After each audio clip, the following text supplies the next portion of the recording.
날씨는 점점 더 쌀쌀해지고 연말이 가까워지고 있는데 우리 증시는 전혀 살아날 줄을 모릅니다. 우리 증시가 놓여있는 여러 가지 여건들이 더욱더 어지러워지고 있는데요. 우크라이나와 러시아의 전쟁이 이제 막바지로 좀 접어드나 싶었는데 이때 이스라엘과 팔레스타인의 이 지정학적 리스크로 인해서 다시 한번 전국은 요동치고 있습니다. 전 세계가 여기에 좀 집중하고 있고요. 단계에 끝났으면 좋으련만 하지만 계속해서 점차 격화되는 모습을 보여주고 있습니다.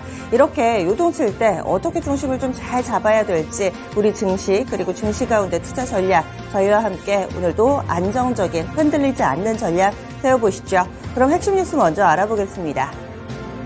첫 번째 소식, 지난주 마지막 거래일 뉴욕 증시입니다. 3대 지수 혼조 양상으로 거래를 마쳤습니다. 역시나 이스라엘과 팔레스타인의 전쟁, 여기에 계속해서 주목하고 있는 상황입니다. 아직까지 확전은 아닌데요. 확전 시나리오에 대비해보자라는 목소리가 월가에서도 나오고 있습니다. 이에 따라서 3대 지수는 다소 엇갈리는 모습을 보여주게 된 건데요. 다우는 0.12% 아주 소폭 올랐습니다. 그런데 S&P가 0.5% 하락했고요. 나스닥 지수, 기술주들의 나스닥 지수도 1.23% 정도, 나스닥은 올랐습니다. S&P만 좀 밀려가지고요. 이렇게 혼조 양상으로 거래를 마쳤습니다. 기술주들이 양호한 움직임을 보여줬습니다. 그리고 임의소비재라든지 통신, 산업재, 자재 쪽은 플러스권의 움직임을 나타냈고 반면에 에너지주들은 또 약세 흐름으로 거래를 마치게 됐습니다.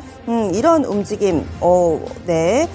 반대로 말씀을 드렸네요. 에너지주들이 올랐고요. 기술주들이 약세 흐름을 보여줬습니다. 이런 가운데 실적 시즌 계속해서 이어지고 있습니다. 미국에서는 실적 시즌 초반에 은행주들의 실적 발표가 좀 나오게 되는데요. 은행주들 호실적을 내놓고 있습니다. JP모건도 호실적으로 인해서 1%대 오름세 보여줬고요. 웰스파고도 3% 넘게 오름세를 보여줬습니다. 다음으로는 사실 이 지난주 마지막 거래일은 증시보다는 이 상품시장에 조금 더 눈길이 쏠렸습니다. 상품시장 요동치고 있습니다. 이 부분 살펴보시죠. 이스라엘과 팔레스타인의 전쟁이 터지고 나서도 즉각적으로 움직임을 나타냈다가 바로 잠잠해졌습니다. 유가는 82달러 정도 수준까지의 움직임을 계속해서 유지를 했었는데요. 지난주 마지막 거래일 국제유가 급등이 눈길을 끌었습니다. 그 내용 함께 살펴보시죠. 이스라엘군이 현지 시간으로 13일입니다. 가자지구 주민들에게 전원 남쪽으로 대피하라고 이 공표를 하자 국제유가와 안전자산 가격이 요동치기 시작한 겁니다. 현지 시간으로 13일 WTI는 5.9%나 급등을 했습니다. 그래서 배럴당 87.7달러의 거래를 마쳤습니다. 이 발발하고 나서 즉각적으로 87달러 갔다가요. 그 다음날 82달러 수준으로 다시금 복귀가 됐다가 이후에 며칠째 80달러 초반에서 횡보를 했습니다. 그래서 이스라엘과 팔레스타인의 전쟁으로 인해서 유가가 받는 영향은 제한적이지 않을까라는 분석이 있던 찰나에 이런 움직임을 나타내게 된 겁니다. 그래서 80달러 선 후반까지 급등을 하게 된 거고요. 브렌트유 같은 경우는 이미 90달러 초반으로 올라서게 됐습니다. 여기에다가 이 유가가 150달러까지 갈 수도 있다라는 시나리오가 나오면서 더욱더 눈길을 끌었는데요. 블룸버그 통신 산하의 경제연구소가 있습니다. 블룸버그 이코노믹스인데 여기에서 이번 전쟁의 향후 양상에 따라 경제적으로 어떤 영향을 받을 수 있을지 보고서를 내놨습니다. 이 보고서에서는 시나리오를 3가지로 제시하고 있는데요. 가자지구 내에서의 제한적 분쟁이 첫 번째고요. 두 번째는 레바논과 시리아 등 참전하는 이스라엘과 이란의 대리전 양상이 두 번째입니다.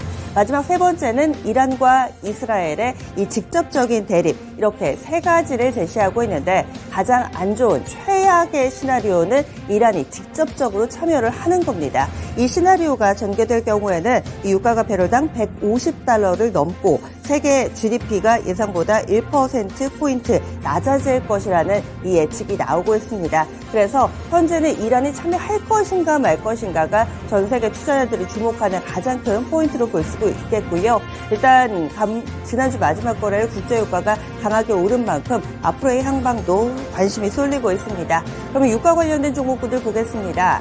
이번에 전쟁이 발발하고 나서 유가 관련된 종목군들은 실질적으로 상품 시장에서 유가가 오른 것보다도 훨씬 더 많이 올랐습니다. 지난주 마지막 거래일에도 이 석유 도소매 관련된 종목군들은 급등을 멈추지 않았는데요. 대표적으로 흥구석유는 거의 가격 제한폭까지 오른 움직임이었고 한국석유나 중앙에너비스도 두 자릿수대의 상승 탄력을 보여줬습니다. 또 이 국제유가가 끝까지 오름세를 나타내면서 오늘도 급등의 가능성이 열려있는 종목군들입니다. 오늘장 확실히 좀 체크 필요해 보이고요. 다음 소식 넘어가겠습니다.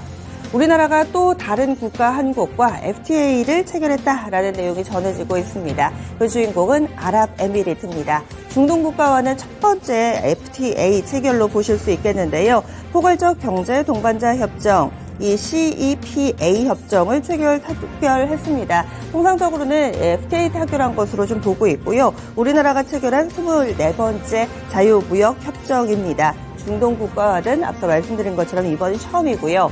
아랍에미리트와 우리나라와는 이 교역이 16번째 정도 규모라고 합니다. 그 교역국 순위로 봤을 때 우리나라 입장에서 아랍에미리트는 16번째 교역국이고요. 이 협정 발효 후에는 양국의 전체 품목 가운데 약 90%에 적용되는 관세를 10년 내에 철폐할 계획이 포함되어 있습니다. 그렇다면 우리나라가 아랍에미리트에 수출을 많이 하는 주력 품목은 무엇일까요? 바로 자동차입니다. 자동차와 자동차 부품이 좀 많고요. 냉장고를 비롯해서 가전제품도 꽤 많은 비중을 차지하고 있습니다. 그런데 이 부분의 관세 철폐가 된다면 우리 제품에 대해서 경쟁력이 올라갈 수가 있고요. 뿐만 아니라 친환경 차 시장이 개방되는 만큼 아랍에미리트와 이번에 FTA를 체결했는데 체결하지 않은 다른 경쟁국 대비로 시장 선점 효과를 누릴 수 있을 것으로 기대돼 친환경차 관련해서 수혜가 예상된다라는 분석이 나오고 있습니다. 그리고 의료기기라든지 화장품, 쇠고기, 닭고기, 신선식품 쪽, 농축수산물 쪽으로도 관세가 철폐될 것으로 예상돼 이 부분으로도 역시나 수혜 섹터로 분류가 되고 있고요. 원유는 우리가 많이 사오는 품목입니다. 이 아랍에미리트로부터 사들이는 이 수입의 대표적인 품목이 원유인데요. 기존의 3% 관세가 10년 내에 철폐될 예정이어서 이와 관련된 제품의 가격 경쟁력도 올라갈 것으로 예상됩니다. 그러면 수혜주 보겠습니다. 우리나라와 이 아랍에미리트와의 FTA, 이로 인한 수혜주들, 자동차하고요, 정유, 화학 쪽, 이쪽 묶어볼 수 있습니다. 일단 자동차는 단기에는 친환경차 관련해서 이 목표치를 좀 낮춘다라는 그런 전망과 관련된 보도가 나타나면서 단기에는 주가 움직임이 좋지가 못했습니다. 과연 이 소식에 반응이 나올 수 있을 것인지, 그리고 정유주 두 종목도 함께 좀 묶어봤습니다. 이렇게 정유 쪽 그리고 자동차 관련된 종목, 이와 관련된 종목으로 분류해 볼 수가 있습니다. 다음 소식 넘어가겠습니다. SK하이닉스 HBM3 시장의 강자로 우뚝 설 것으로 보입니다. 이번에 엔비디아와의 계약 소식이 한 번 더 기대를 모으고 있는데요. 당초에 SK하이닉스는 엔비디아의 4세대 HBM3를 이미 공급, 납품을 해오고 있는 상황이고요. 이번에는 5세대 납품 눈앞에 두고 있다라는 내용이 전해졌습니다.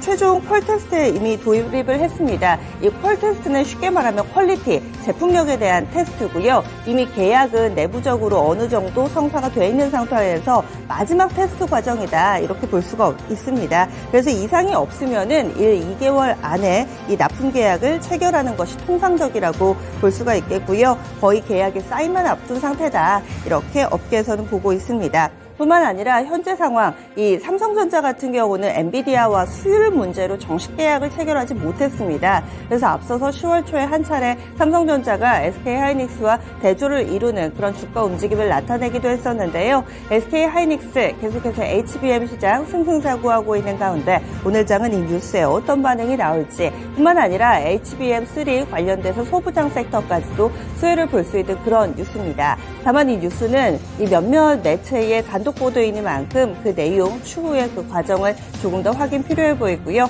그럼 관련주들 정리해 보겠습니다. 대표적으로 SK하이닉스 있습니다. 12만 원 선 뚫어내는 것, 그리고 그 이후에 꾸준히 좀 올라줄 수 있을지가 관건이죠. 최근엔 밴드 상단까지 왔는데요. 여기에서 추가 상승 노려보고 있습니다. 그 밖에 관련된 종목으로 이오테크닉스, 한미반도체, 하나마이크론도 지난주 후반 시장이 흔들릴 때도 상당히 좀 강한 면모를 보여줬던 종목군들입니다. 마지막 소식 넘어가겠습니다. 애플이 비전 프로를 개발했다라는 내용은 앞서 전해드린 바 있는데 너무 비싸서 이 부분이 약점으로 꼽혔죠. 이를 보완하기 위해서 애플이 반값 비전 프로를 개발하고 있다라는 이 현지 언론 매체의 보도가 나왔습니다. 기존에 처음에 공개한 비전 프로 같은 경우는요, 최대 3,500달러 정도로 알려져 있습니다. 그런데 우리 돈으로 따지면 한 500만 원 정도 되는데요. 이것의 반값가량의 비전 프로를 개발하고 있는 겁니다. 비전 프로라는 게 이 머리에 쓰는 컴퓨터, 공간형 컴퓨터, 새로운 시대의 컴퓨터, 뭐 이런 여러 가지 별명들이 붙어 있습니다. VR, AR, XR을 실현하기 위해서는 이 비전 프로가 필수적으로 사용이 될 텐데요. 하지만 개발은 했지만은 아직까지는 보급까지 조금은 시일이 걸릴 것이다. 너무 비싸다. 이런 부분들을 계속 약점으로 거론이 해왔습니다. 뿐만 아니라 이 애플 같은 경우는 2014년 이후에 이 애플 워치, 그때 애플 워치가 나오고 나서 9년 만에 새로 내놓은 신제품인데 안 팔려서는 영 체면이 살지 않겠죠. 그래서 이 부분을 보완해 나선 거고요. 이럴 경우에는 아무래도 기존에 공개했던 것 대비로 기능은 몇 가지 없어질 수 있습니다. 시장에서 예측하고 있는 건 외부 디스플레이가 없어질 수도 있다라는 부분을 담고 있는데요. 내년 초 비전 프로를 정식적으로 출시할 계획인데 과연 그때 반값 비전 프로도 같이 나오게 될지 지켜봐야겠습니다. 그럼 애플 관련된 종목군들 묶어보겠습니다. 일단 부품주로는 LG 이노텍이나 BH, 더구전자 같은 종목군들이 있고요. 이뿐만이 아니라 비전 프로가 조금 더 빠르게 보급화될 경우에는 VR, AR, 가상현실 관련된 종목군들도 영향을 받을 수 있습니다. 이들 종목도 함께 챙겨보시죠. 오늘도 개장은 증권통과 함께 하시기 바랍니다.